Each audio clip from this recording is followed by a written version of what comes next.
Well, so let's begin. We will talk about this personality. Now many recognize that it is a historical personality, and many interpretations nowadays are available to this figure. But it's unavoidable to talk about him specifically, so we can reach more understanding of what's really important. Let's talk about our subject of study, that is peace. Peace is much more important than any famous personality from the past. And then I will show you a short biography of him to make some relations with other historic characters of that time. And also, at the very end, open for a short debate and try to understand and answer some questions. Well, so his short biography. This man, he was quite an obscure guy. He had a very obscure youth because he was son to a priest. He was born out of wedlock, and his name, Desiderius, the desired one, he was looked after his parents, but not for a long time. Soon their parents died from the Black Plague, and they had to forward him to a place where he would receive care and education. So he and his brother were sent to a Latin school in Deventer in the Netherlands. And practically nothing more is known about his older brother, just a reference. And another characteristic of him was his very fragile health. He was not strong, and his health was very weak. He suffered from a lot of diseases along his life. The special point here is victimization. Having a weak body, a poor health, and the harsh rules of the school with its strict methods actually kind of forged his personality to be against any kind of authority. He never recognized any kind of authority. But at the same time, he was never a rebel. But he kind of, this victimization actually helped him to envision a new future for education, although his pedagogy was not so advanced. Then, following his path, he entered religious life because he already, since a very young age, he showed an easiness to work with languages, especially Latin. He was ordained a Catholic priest at 25 by Henry of Bergen, the Archbishop of Cambrai. But there's a very curious detail here. This bishop it seems to have disappeared from the list, the official list of the church. Probably he was excommunicated. And then he complained a lot because he lost his youth in a cell, in a monk. He wasn't born for religious life, but he had to endure it. And he hated that kind of life. Well, he broke free when the bishop needed a Latin secretary. And he, Erasmus, he had a reputation of being very good in Latin. And also, he started to build a reputation as being a man of letters. So he joined the bishop's company, and he also could enjoy the bishop's food, which was much, much better than the ordinary food he used to eat. He had lots of digestive problems. He suffered all his life with that. And I don't know how, but he got a very rare privilege from the Pope. He was dismissed from his obligations as a priest. And he received a small amount of money to study. and dedicate his talents to the church only with translations, texts, and so on, this kind of library work. But then, living out of the monastery, he started to enjoy secular life, and he started to work as a private teacher. He started to work as a butler, or he just stayed in the house of friends, or working as a ghost writer. That was very common at that time. Many other famous authors did that.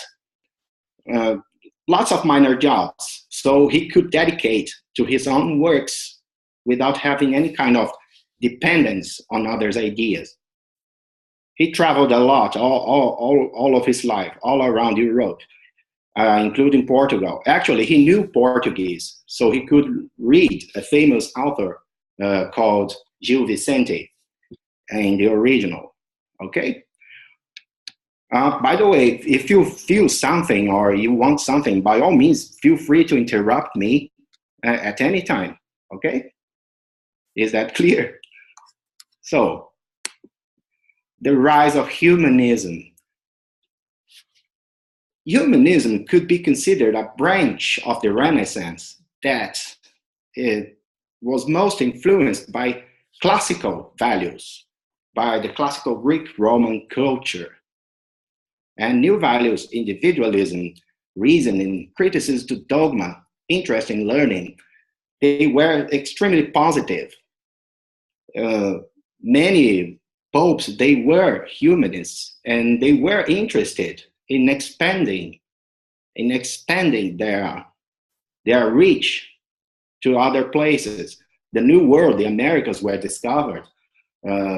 Many important inventions like the press by Johannes Gutenberg and many others, they gave rise to a kind of optimism in culture in the Western world.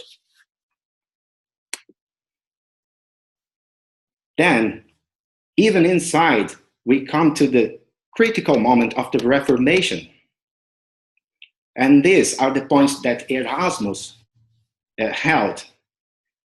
He criticized violently the current situation because the church was rotting in corruption, and situation was really unfair, especially in many other countries, like in Germany. 1/3 of all lands, of all properties, belonged to the church. And many pilgrims, they went to Rome, and what they saw was a very ugly scene of abuse, of war, of lots of things that had nothing to do with their reality. It was really an unfair situation. And Erasmus, he used a trick to criticize that. He published a work called A Praise to Folly. Basically, what he uses is a trick. He assumes the posture of a jester, of a joker. You know a joker? The joker is a key figure in this book. He adopted this posture. What the joker does is not only entertain the court. Actually, he secretly, among his jokes and innuendos, he passed messages to the king to warn him about possible dangers and to let him know things that he wouldn't know otherwise, in a secret way. His interest was in returning to a simpler, more primitive form of Christianity, basically from an author called Origenes. And during that time, when they started to discuss the Reformation, in and outside the church, he began to feel pressed. Some people wanted to break, and some people wanted to reform the church from within. That was his personal position.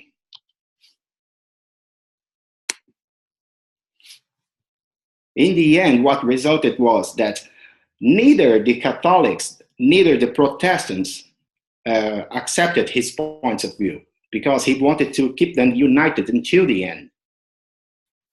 This is a quote from Pope Leo X.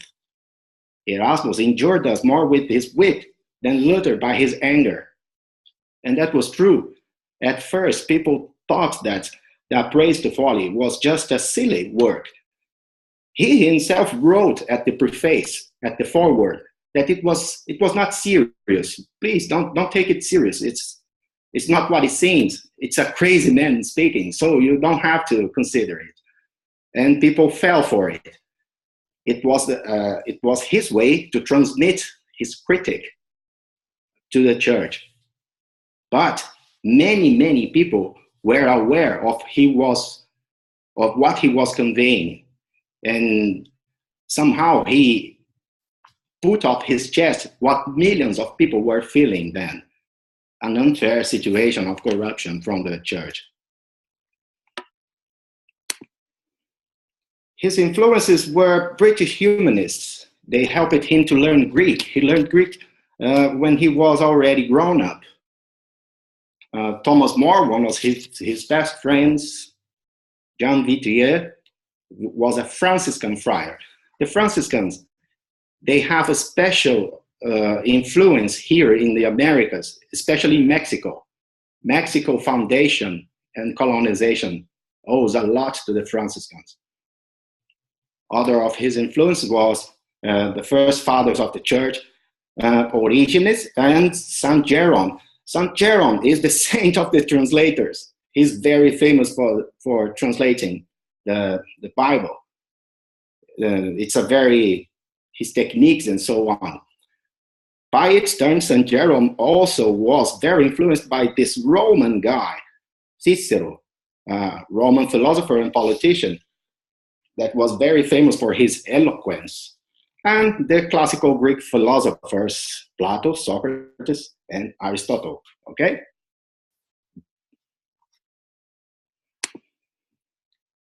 Now, this list is a courtesy from Consecutivos folks. They helped it a lot. They promoted an event, and it happened that they analyzed this personality.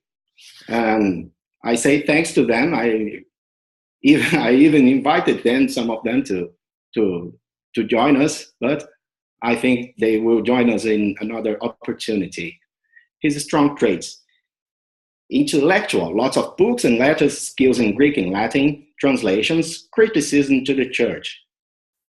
But he criticized not in a violent way. He really had the intention to see things get better from a peaceful perspective. Pacifism, yeah, this is maybe the point where he transcends himself, because energetically, presentially, even his voice, he wasn't such a remarkable in-person figure. His main way of influencing was through writing, and in all of his texts, he always emphasized pacifism. Even in A Praise to Folly, when madness herself is talking, madness said, no, war is the worst thing, it's worse than madness, worse than anything else. It should be vanished from the face of the earth. Autonomy, he tried to keep away from an external influence to have free thinking.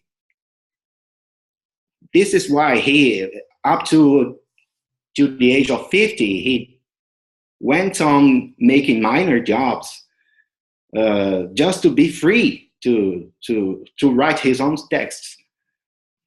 He was offered a position as an English teacher in Augsburg when he went there, but he refused.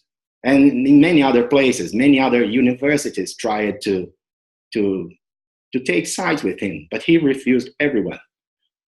Multicultural, he lived in many countries. Practically 90% of the Western Europe was visited by him.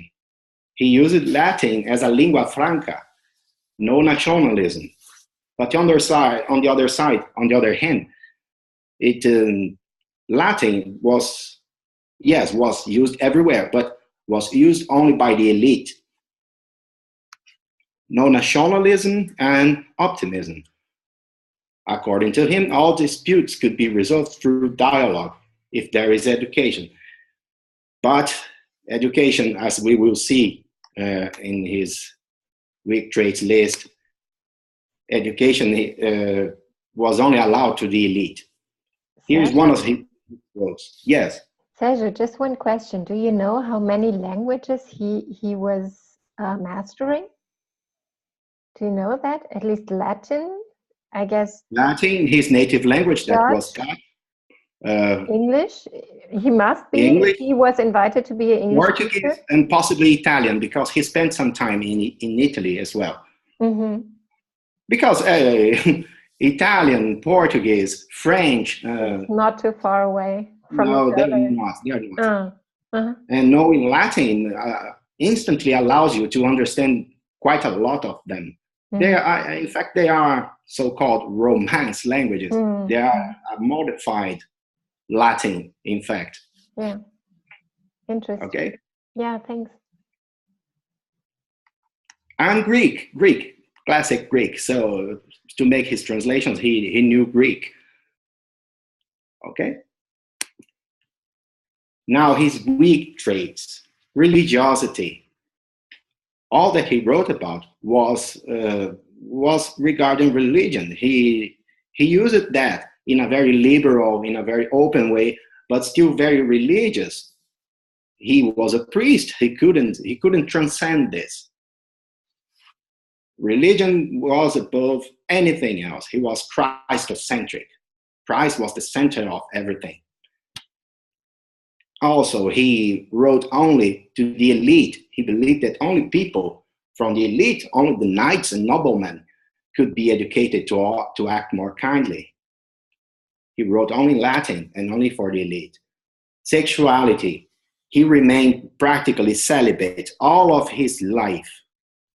Probably he had some kind of deception in this point. And also he was extremely concerned with his health, so he didn't want to expose him.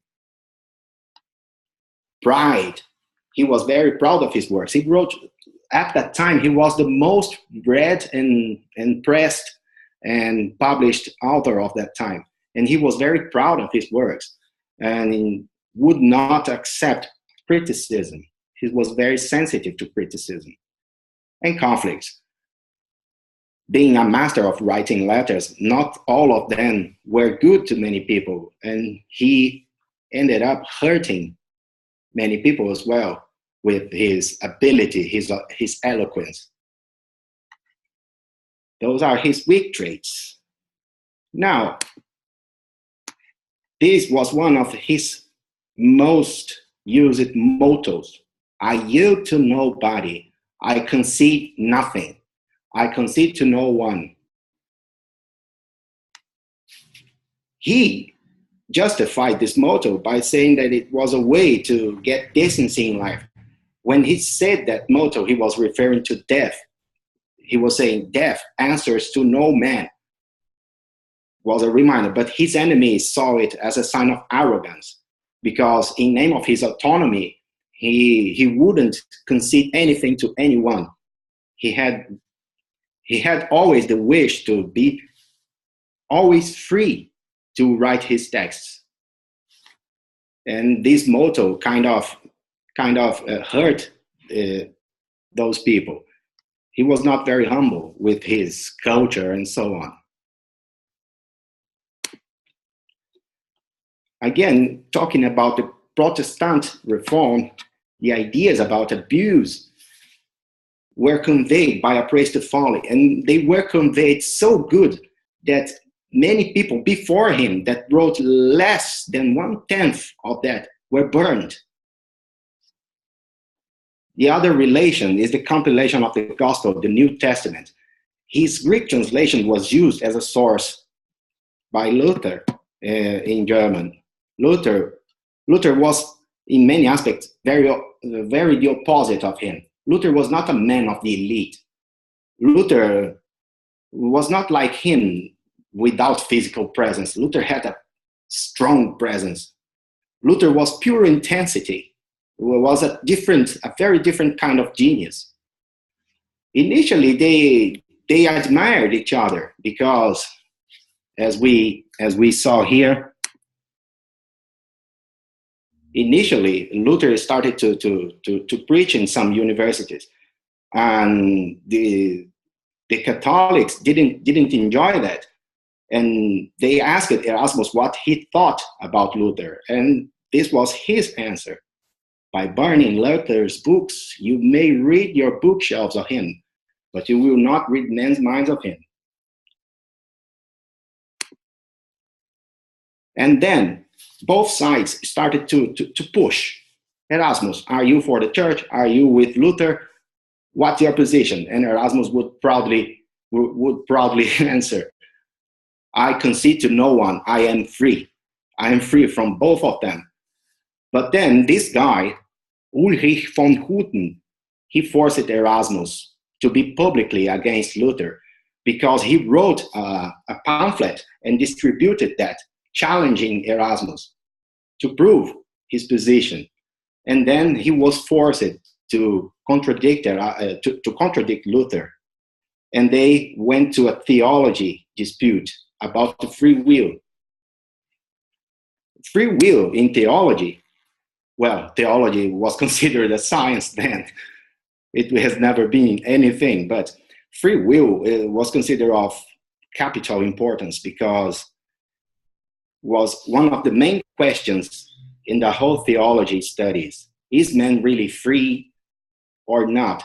Or is he predetermined to follow that way? Erasmus believed that up to a point, man had free will, and Luther disagreed with him. Erasmus always believed in the unity of the church, and he was against the separation. He really tried all that he could to avoid that. At the same time, Catholic authorities, more the extremists, they started to blame him. Erasmus laid the egg that Luther hatched. Up to a point, this is true. It was undeniable that a change should occur, and it's undeniable that it had to occur. It had to be that way. Sergio, may I ask another question? This Van Houghton, how was his relation to Erasmus? Because you said he, in a way, he forced Erasmus to go against Luther, and I think in the slide where you pointed out the influences, you also had Van Houghton, right? Yes, so, yes. What was their relation? Von Houghton was a disciple of Erasmus, and he was a nobleman, a knight. He was a knight. Mm-hmm. But he was, as he was younger, he was very impatient, and all the places he went, he would quarrel with everybody. And then his family was from a noble family from Germany, but they have lost their properties. And von Houghton was also very ill. He had the French disease. And when he looked at Erasmus, he tried to convince Erasmus to publicly go with Luther. But he wasn't received at Erasmus' house. So he was very upset. Von Houghton, he kind of felt betrayed by Erasmus. And then he wrote a pamphlet challenging Erasmus and accusing him of only being interested in fame and in glory. He accused Erasmus of being envious from the rising influence of Luther, and so on.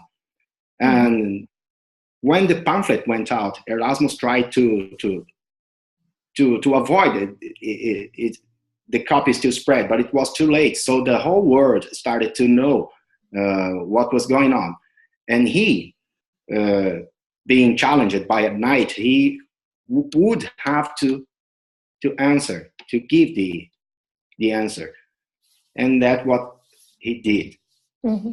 It was a kind of a failed relationship. They were close friends in the beginning, but Erasmus gradually avoided him.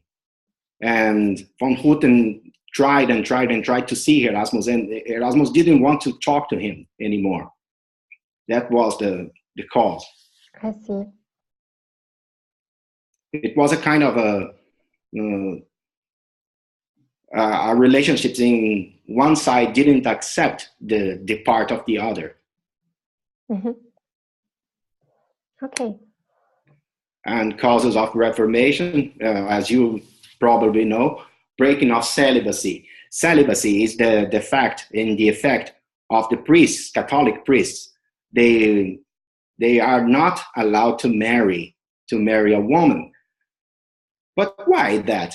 In fact, it's a way, and it's used even today, despite its horrible consequences. It's a way of preserving properties to the church, because no one will inherit that. So it's a way of accumulating, of amassing properties to the church. Corruption. Simony. Simony was the commerce of sacred items, commerce of positions, and absurd things like if you pay this amount to me, you will have a place in heaven, and so on. Absurd things. And greed. Simply put, was that caused. Even today, celibacy has caused and will cause many troubles in the Catholic Church. It should be revised. It shouldn't even exist. It's a very delicate but very obvious issue to be solved. What about Luther? Luther was, as I said before, the opposite, in many aspects, the opposite of Erasmus, because he had presence. He had pure energy. He was pure intensity. He was like dynamite. It was really impressive. He was robust, strong as a bull, was a good singer. He liked to enjoy a good table with friends. He was a good singer. He was an excellent preacher. And the main thing, he had contact with the people. He knew how to speak directly to the hearts of those people. And he really made contact with the basis. He was not an elite man.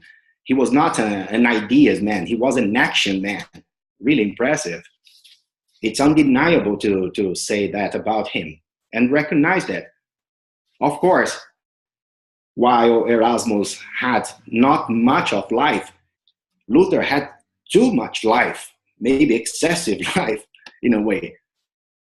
But even so, I insist in talking about him because here in Catholic countries, in countries where Catholicism still has a predominant Holocene, his image is biased, and this is very wrong.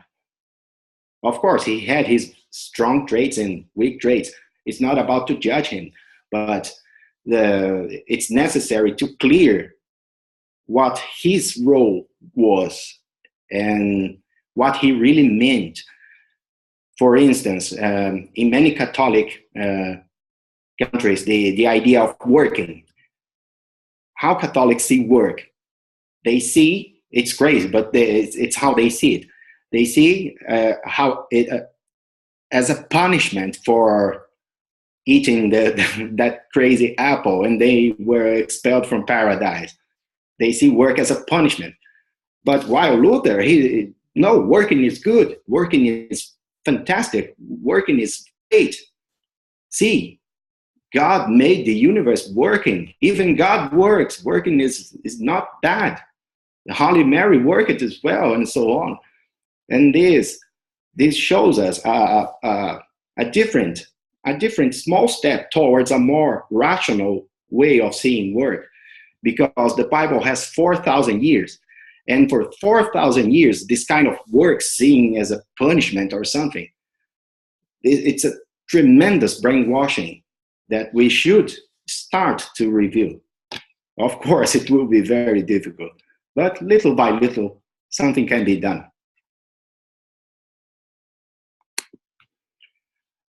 most important as well as to know how Luther got so much energy. He was pure energy. The clue is 1 century before. In one of his letters, Luther says, "I drink like a German and I eat like a Bohemian." Bohemian would be somewhere today where is the Czech Republic, I think. And if we go back in time, there was a guy there. The Reformation was not a new thing. 100 years before, this man, Jan Hus, also tried a Reformation. And he was executed in the fire. And he was tortured, horribly tortured. And even before he was to die, he was asked to deny what he said. And he said, "I can't do different. I can't do something that goes against my consciousness. It's against my God is witnessing that I am right." And right before being burned, he kind of made this.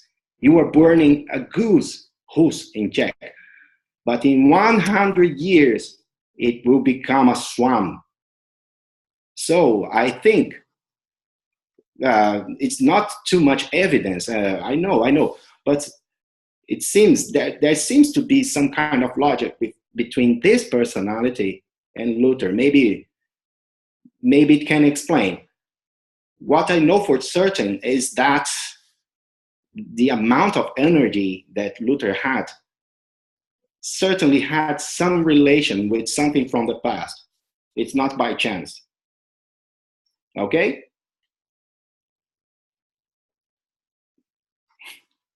Wow.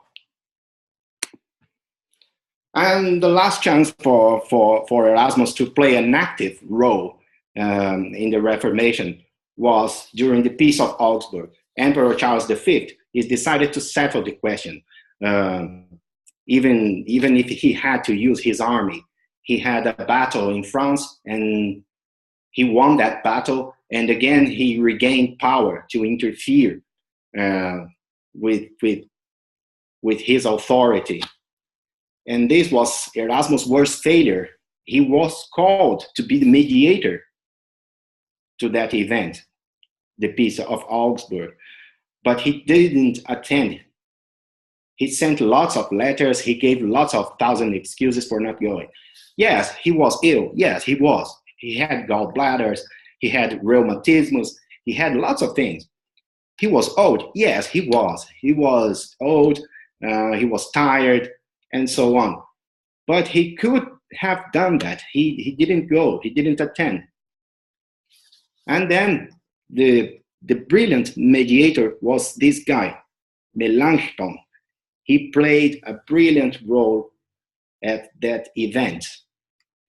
He really did the best that he could. And so tolerance was given to Lutherans, but many things remained unsolved regarding the Calvinists and the Anabaptists and other minor sects, for example. As a consequence, the 30 Years' War happened. And could that be avoided? There was an extra effort in that Peace of Augsburg. We will never know. And then the end. At the end of his life, what was Erasmus? He departs from Freiburg, where he was at 69, and he lived in many cities, in many places. He was very fearful of being poisoned or being caught in a kind of attack, because when the Reformation broke, many cities expelled people, and there were fights and some battles in many places. An intimate feeling, he kind of forecast that he was about to die, life would end, and he had the affective need to see again his homeland, the Netherlands. But he stopped in Basel, Switzerland, at Frobenz. Frobenz was his publisher, and they were very close friends. He was waiting for the snow to melt so he could go on and reach the Netherlands. But the weather was really bad, so he stopped it thereby. Bad news. His friends Thomas More, John Fisher, Zwingli, they were killed, they were executed. And that really put him down, because one of his biggest pleasures was to write letters and communicate with friends, real good friends. And it was like he was dead with them. He felt really sad. And also his temper by that time, being an old bachelor, he became kind of a grouchy old man. And you can imagine complaining about everything, complaining about pain here, and complaining about the prices of things, and so on. His books are forbidden, and he ended up ostracized by both sides, both by Catholics and both by Protestants. Curiously, he's offered a position as cardinal, but he interpreted that as a bad joke because he was practically dead. But even so, he still goes on working. He's always writing, he's always translating, revising, editing, writing comments, pamphlets, letters, and so on. Even with trembling hands and with his body already twisted in pain in his deathbed, he writes and writes and writes. He was lucid until the end and talks and refined Latin with Houghton and two other friends. But then the moment comes and he finally says, "Lieve God," in his native language. At the very end of his life, maybe the natural reaction was to speak his language that he spoke so little during his life. And this is a picture from the 19th century trying to reconstruct that moment when he passed away. And here at the middle, you see his publisher, Houghton. His other man here, another friend of him, Amerbach, and Episcoponius, who gave him his last vows, according to the Catholic rite. So this was his life. But now, what really matters for us? Let's put aside his personality. It really doesn't matter so much. Let's go to what really matters and what he transcended his person when talking about peace. What is peace? Upon reflecting, I cited his words, against war and so on. And when you see why he is against war, it's practically by the same reasons that we are against war today.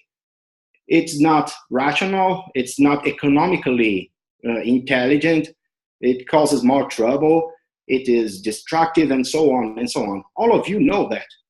But what I tried was to make these questions. So, should we review our definitions of peace? Because for centuries we've been thinking as if we really knew it. So why we don't go forward? Are we taking it for granted? For example, let's imagine a kind of being who has a superior overview. And the first thing that when you think about this kind of being, a very evolved being, you perceive that he's not static. He's extremely active. And so should be peace. Peace is not stillness. Peace is something different than that. It seems to be kind of a process, a very active process, very strong. But the problem is that we don't perceive this kind of frequency. Should it be time to complexify this concept? Like when you see someone talking, oh, everything is in peace there, everything is still, everything is stopped. No, peace is not that. Of course, it's harmony, but it's not static. It's a perception that I had. It's an insight that I had. What prevents us from perceiving more of peace processes? What should be? What are the filters? The impression I have is that important messages are sent every time, but we filter them. Our filters do not allow us to capture them and make the proper use of it. What do you think? Would you have something to add? Does it seem necessary to put this kind of question? I think this is very interesting what you brought up. And the first thing when we talked about the first question, should we review our definitions of peace and how for centuries we've been thinking as if we really knew it. Today I bought a book which will show, which is thousand pages, and it will show all the peace process, peace definitions from all ages. So what people thought is peace.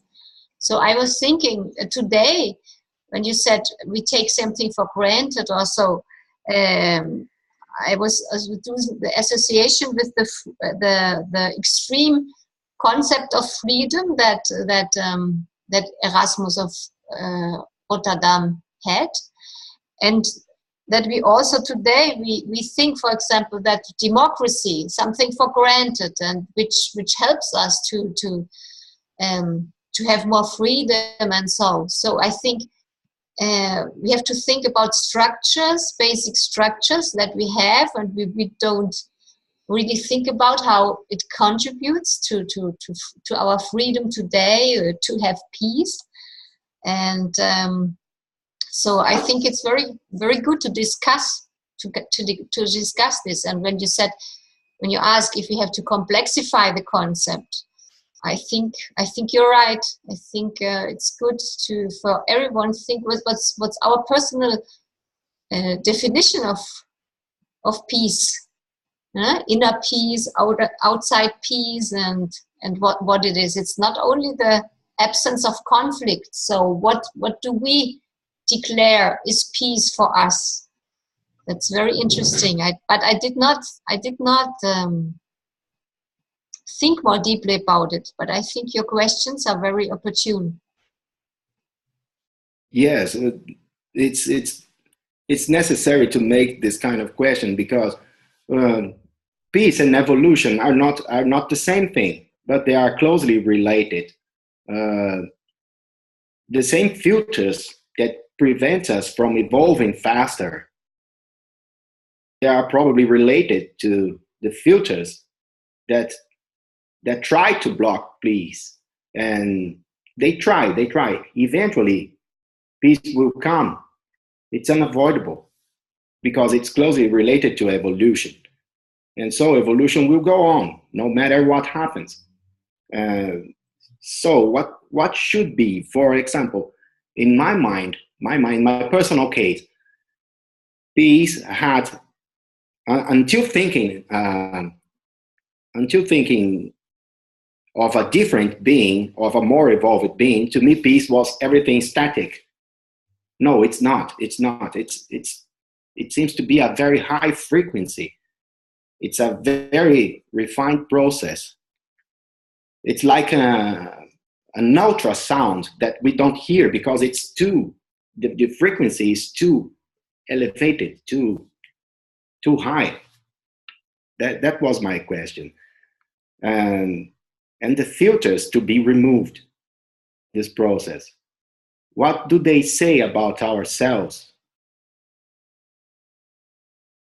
The silence they make, avoiding us to perceive higher frequencies, that silence is telling something about ourselves. What would be that?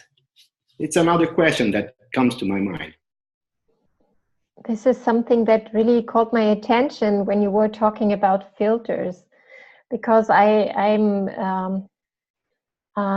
during the last 2 weeks maybe, I read a lot of things about mindfulness, and I tried to do some, how can I say, exercises regarding that. And the funny thing is that I recognized how many filters I really have, you know. We are more or less judging everything. Even if you ask yourself, how does your shoulder feel at this moment? And you couldn't answer even this, or I couldn't answer even this question without saying bad, hurting, or good, or whatever. You're just saying something like that, not something like, okay, I try to feel it and I just describe it. It's really it's really ridiculous in a way, but I think these kind of filters, if you take these to the level of the question of peace that you raised here, I think these filters are sometimes the problem. These judgments that we do, intra and interconsensual filters. Let me put it this way, because if you judge another person right from the beginning, you're not even capable to listen, really to listen what he is saying. And if you have an internal conflict, you could not even understand sometimes what the other person is saying, or what is the meaning of that, what the other person is saying. And I think this also causes conflicts. And I think this is just the, how can I say, the minimum level of filters that we all have in order not to perceive these kind of, I don't know if these were exactly your words, but this frequency, this tone that we do not perceive. Yeah, that's it for now. Yes, you are right. I agree with you. We have lots and lots and lots of filters. For example, language. Language could be one of them. Some words they seem to be incredibly difficult to be conveyed in other languages because they're so specific. But at the same time, there is something. There are forms of communication like direct. When you access directly an idea, that they transcend language. And so, in some, I think that how could we get to this point? Are we generating conflict by trying to assume a role that we could not be able? Or are we self-sabotaging ourselves and denying that we are able to reach this kind of role and to play a greater role, to show up, to be more open to those ideas? It's difficult. I know it's extremely difficult. But even not directly, we could see by other indicators, indirect indicators of peace processes. I don't know if I could get my point across. Is it too transcendent? No, I don't think so. I think it's a really good point. Also with the language, right? It's like some things we say can come across to another person like in a really wrong way without, you didn't even intend to say something, but especially if you're in a multicultural environment, right? Yes. And you deal with different cultures, and suddenly something can have a connotation that is aggressive or that has some kind of prejudice in it. It's really interesting because now I'm also like studying linguistics, and I mean, my partner is like was born in Russia, grew up in America, lives in Finland. All my other friends come from Brazil, Portugal, Spain, Chile, Venezuela. So if we communicate with them, sometimes there are these moments when you're like, oh, but he didn't mean it that way. You really have to know, oh, but whatever the person has said is like really aggressive, but you feel in the energies it's a language barrier there. There was no intention of aggression, right? But if you understand it the wrong way, then like, hey, what's happening here? What's going on? Yeah, I understand.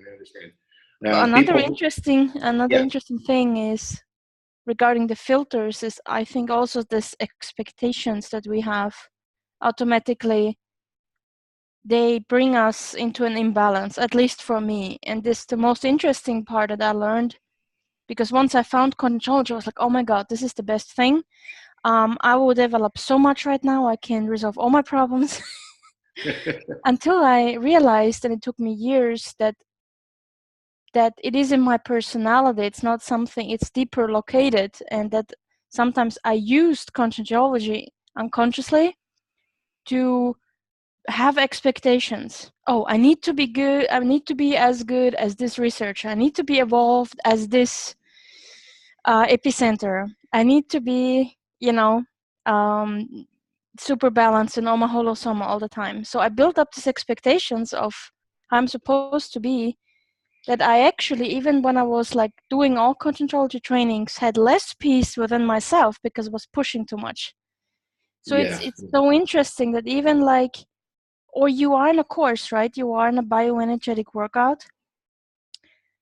The energy exercise comes, and then you're like, oh, I'm going to, oh, this is going to be a firework. This is amazing. All the perceptions. So inside of yourself, you create an expectation that is not fitting with reality, with your capabilities of perception. I see. So the experience will be conflictive. The experience will be, so it's interesting, like these tiny things can go counter to peace, to like the peace process within ourselves. And it's interesting that if it's so deeply rooted in your personality, even like if you're inside a Conscientology course, you can create such expectations towards something that you actually create a conflict inside yourself. Yes, conflict. One of the sources of conflict could be the roles. Sometimes we play a role that is not our role, or either because we had to do that by circumstances, or we didn't know what we were doing. Yeah.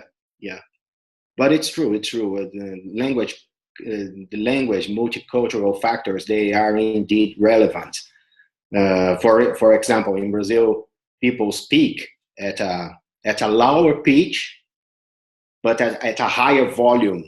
For many Europeans, this is extremely disturbing. Is that they see, well, those folks are angry, or they are excited, or something. Yeah. It really matters, and it's unconscious. It's totally unconscious. So many foreigners come here, and the first impression they have is that, oh wow, they are rude. They speak so loud. Why they are so angry, and so on. But over time, that impression usually fades away. But that's really interesting. It all seems to be a kind of inner work to see those processes and think about how we block ourselves sometimes to perceive harmony, and then reverberate it, and thus influencing and helping the higher process. That's really interesting. Thinking about your question about the complexity, I was asking myself if this would be the right thing to do, to complexify the concept, because what came to my mind, that peace might be not a concept. Not a concept. Yeah. Because a concept is, how can I say, is made of form, has something like language and all of that, right? This is a concept. Yes, that's right. And I think peace might be beyond concept. And beyond the concept. Yes, and maybe this could be also the question to the other question, that which kind of filters we also might need to remove in order to understand better what is peace? I don't know, just an idea. No, there's lots of sense in what you're talking. Lots of sense. Peace is usually envisioned as an effect, sometimes even a side effect from other processes. But if we decided to see the other way around, if we decided to see peace as a cause for things instead of being an effect, for example, a cause, a very powerful cause to harmonious process like evolution, what could we take advantage of thinking like that? Peace not only just an effect, but a cause. For example, when a very powerful and good being is acting, somehow he's causing things to enter the flow of evolution. And he's totally peaceful, despite being extremely active. I don't know. Could you get my point? I think something like that. Actually, I don't know if that's. I'm just imagining. But I think it's good to have this possibility in mind. And what kind of, yeah.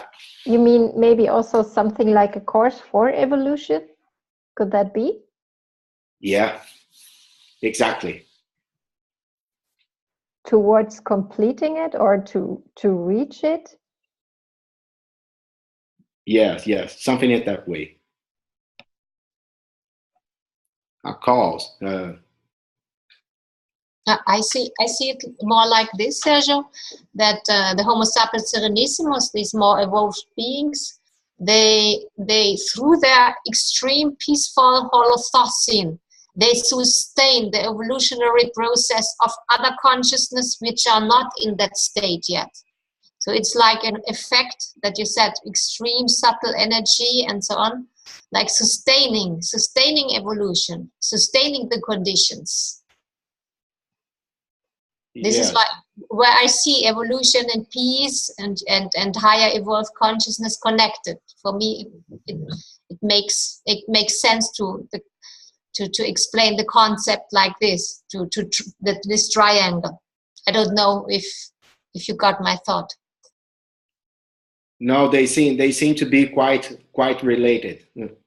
We practically told the same things, but with different words. Yeah. But in my case, I had no practical experience of that. In your cases, you seem to be more mature researchers. Maybe you have felt more elevated patterns. Maybe some of you may already have tracked it sometime in an event or something. This higher frequency of a Serenissimus acting. Okay? Does it make sense?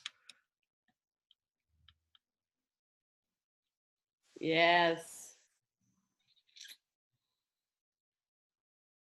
Yeah. Very interesting. Yeah. I imagine it must be unmistakable. Huh? You can't confuse when you detect this kind of pattern.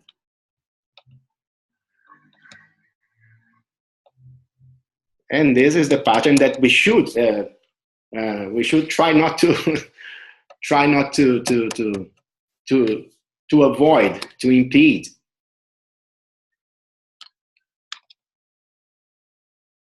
Okay. It's really a lot of things to think about, to reflect about. It's really very interesting, your explanation. Yes, making me think about a lot of things. Because it's not too easy to live with other people's, we live in different levels of consciousness. And sometimes you lose the way when you are together with another people that have not the same level like us. Yeah. Because we have a privileged situations when when you are studying the conscientiology, and we take away a lot of information about this and our behaviors and everything. But when we are between us, everything's very easy. But when you must to be with another people, and then you can feel, now you got a feeling that how difficult to make these people have some idea about peace, about the harmony, about the comprehensions and things like this, and about the language. You know, every time you are changing the language you are speaking, you start to think in another way, and then this process is very hard to harmonize, to put together, I think. Yeah, it's very interesting.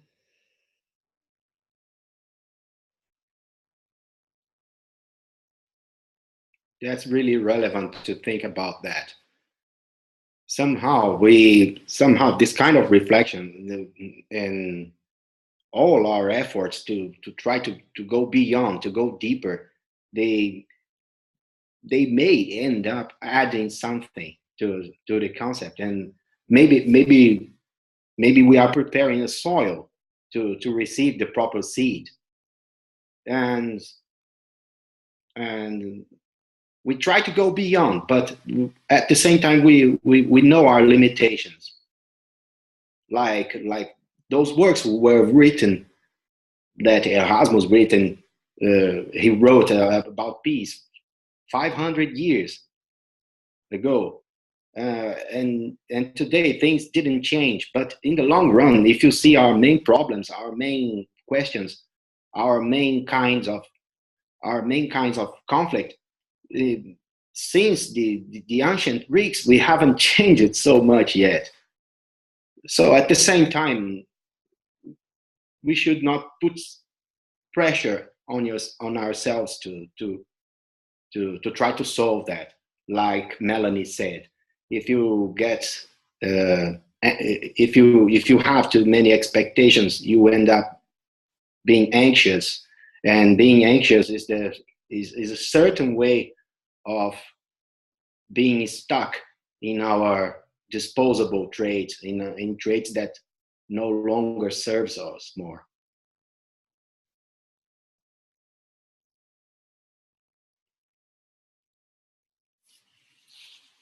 Those are only 3 questions. We could make much more of them, but it seems that from this point on, the work would be more, the process would be more internal, and then repercussions, eventual repercussions, could be described later, or so on.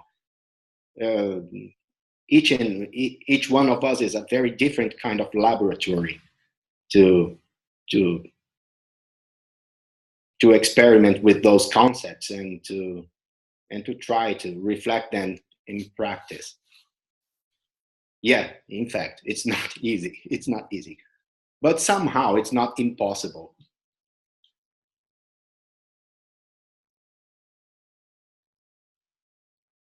All right, it's up to you.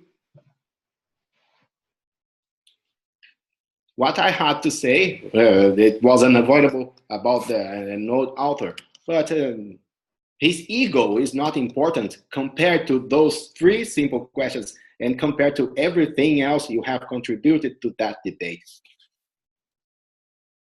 Right? So?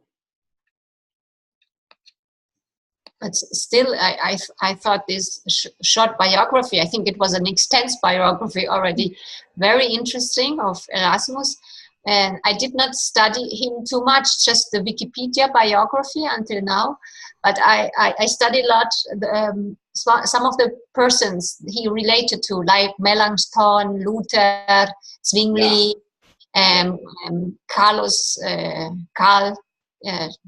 Charles the Fifth, and so on. So because it's like a group which evolves, and then in a very conflictive time with one issue, which was religious based, but also had a lot to do with power. So I feel very connected to these kind of studies, because I think it was our crisis also. So in any way, at that time we had to take stance at some point, even if we were not one of the biggest figures, but we had to position ourselves. Do I want to go along with the old stuff, the tradition, the power structure, or do I want to look for freedom like Erasmus did? And what got my attention very much was that he would refuse positions and everything, because the highest value for him, for his private life, was that he can maintain his freedom of thinking. So this is so admirable for me in such a biography, because if he had not given up all this, position thinking and so on, but then maybe the quality of his open mind books, which made success and which instigated the mental soma of others, would not have happened. So I this was the point which more caught my attention when you talked about his extreme sense of freedom and the cost that he had to pay for that. I think I read somewhere that he was very famous in all the world, but in his country, Holland, he was not so much valued as in others.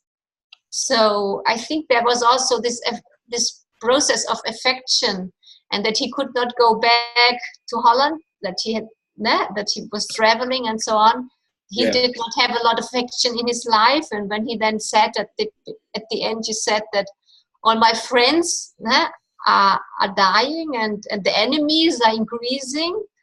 This shows that there's a person who needs peace also in the relations and so on, and not only in the intellectual production. So I found it very interesting, all the biography, to know more about Erasmus of Rotterdam. And I'm very curious to know more about him and maybe reading something of him. Oh yeah, it's very curious. The biography, I based his biography by, I think he was Austrian, Stefan Zweig, Erasmus of Rotterdam, Triumph and Tragedy. But it's an apocryphal edition. Stefan Zweig, he had all of his work published in Portuguese, except he wrote many biographies, except exactly Erasmus' biography. Many works by Erasmus in Brazil and in other Catholic countries, they simply disappeared. Even a praise to folly is hard to be found. Even his bishop who ordained him a priest, he's not in the list. Maybe he was excommunicated. Actually, Erasmus died in 1536. 6 years later, he was excommunicated from the church. The university, the theology University of the Sorbonne in France declared he excommunicated. He was no longer a member. Strange doing that to a dead man, but it's past. It's interesting. Yes, they said he was a bad guy. They say he was disrespectful to God. He was disrespectful to the church, to the Holy Mary, to the angels, to everything, and so and so and so. In fact, after 6 years after the guy is dead, it's absurd. Well, Catholicism was never very rational. Yeah, but in the end, he became around about 70 years old, right? I think for that time, it's pretty old. Pretty old, yeah. And think how many diseases he had, you mentioned, and so on. So it's really remarkable that he got that old, right? Yes, his sense of hygiene was very modern. To go only to clean environments, to eat only light food and clean food, fresh food. It's really impressive. His sense of hygiene is quite modern. At that time, things weren't like that. Yeah. The perception of hygiene was different, and he was forced to be that way. Maybe it's just a hypothesis.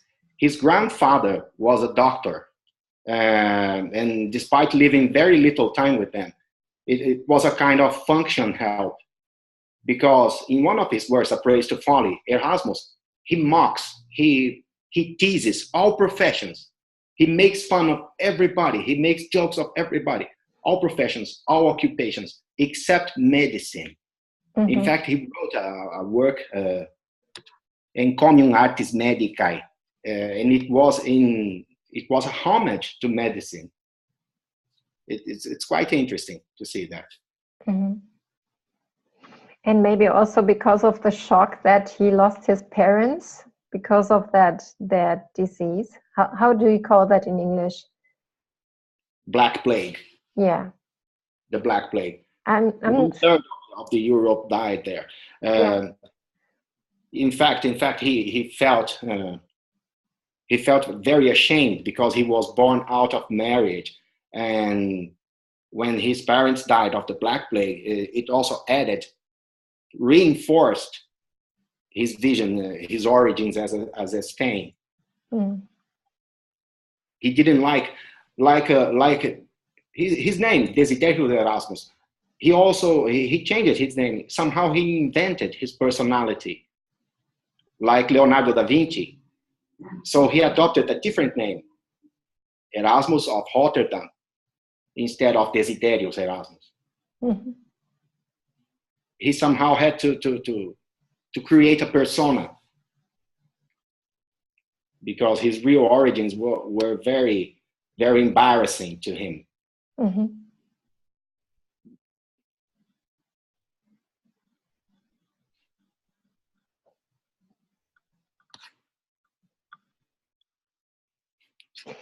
I think it would be interesting to know,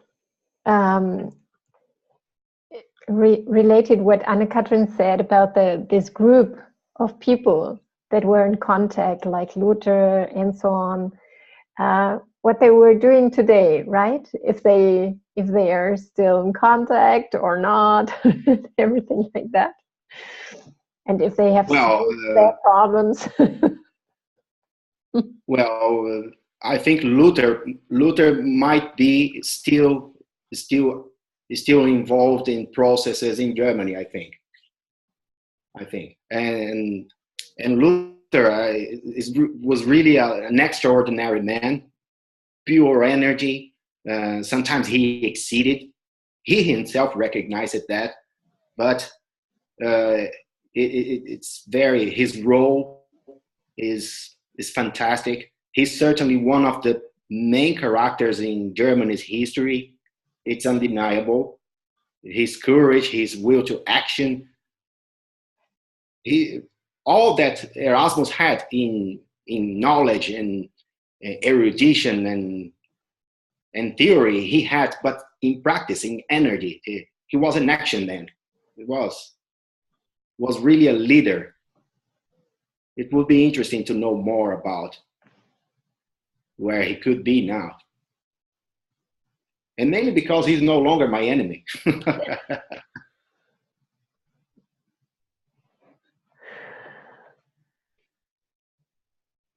Okay, guys. Also, Melanchthon was also outstanding.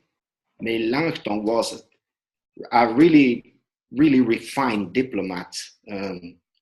He was really noble, not in the sense of having a title or something like that, noble in the best sense of being refined, being educated, being diplomatic, lots of vision. He also wrote books to teach children. He was also an excellent educator, another outstanding personality. And he was not a religion person. He was not a theologist. He was not a priest. Luther was a priest, and Erasmus also was a priest. Yeah. So Melanchthon was very mental somatic, but he was never a priest. So very interesting. But he was. What was his background? He was.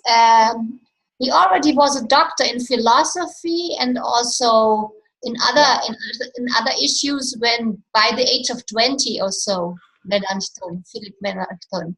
So I have written several biographies of him, the relation between him and Luther and so on, and I came to the conclusion that I think that Melanchthon has a better evolutionary register than Luther, and Luther needed Melanchthon, for example, during his debates, public debates. He had all this voice and presence of power, strength, and so on. And on the side was Melanchthon, and he gave him little papers where he put the arguments for him while he was speaking. You know, those debates with opponents that they had, and so on. And but was he noble? Was he a noble person? No. He was a son, I think. His uncle was giving him the condition to study. So he was from an intellectual family here from the south of Germany, but then he moved. And Melanchthon is also not his normal name. So he also made the person. Melanchthon is for Schwarzkopf. His name was Schwarzkopf, and Melanchthon is the Greek name. So he was very fluent in Greek and so on. So he was a very mental somatic person, and he had like a personality more or less like Erasmus of Rotterdam, small, tiny. He was not speaking very, well. He did not want to go into the front line, but it was needed then at the Augsburg peace treaty, which I also study. Very interesting. So. And you made the question if maybe the 30 years war would have been avoided. It's very difficult question, Sergio. If you understand between 1555 the Augsburg peace treaty and then 1618 what happened to start the first war and so on. So I don't know. I think the conditions were very, very difficult. The political and power conditions, and I don't know if it could have been prevented with some other agreement. Do not know. Difficult. Yeah, very difficult. But what I know that Erasmus should have gone there, and he didn't.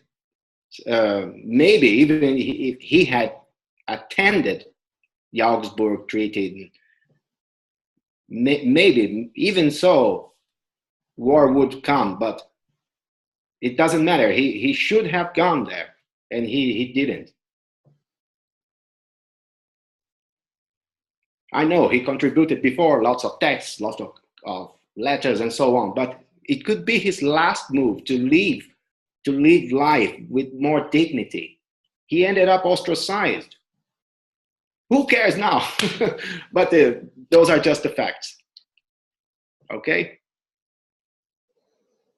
Yeah, well, but as you said, he was more a person of writing than of speaking, right? And I think if you go to a kind of treaty, you also need to have some kind of personality and some kind of rhetoric skills and negotiation skills and all of that, right?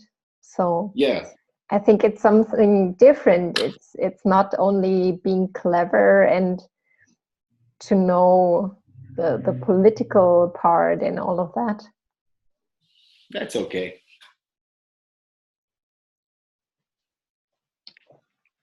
it's not possible to rewind this tape. So No, sure. Sure. Maybe that's just a kind of, do you say in English a reflex? Reflex? Is that the right word? That I sometimes ask myself why people act like they act, you know? So I try to find an explanation for myself why he possibly did not go, you know? Not for an excuse, but just for understanding. So that's why.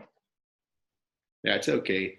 So now, wow, we practically, I don't know the final time for us, but.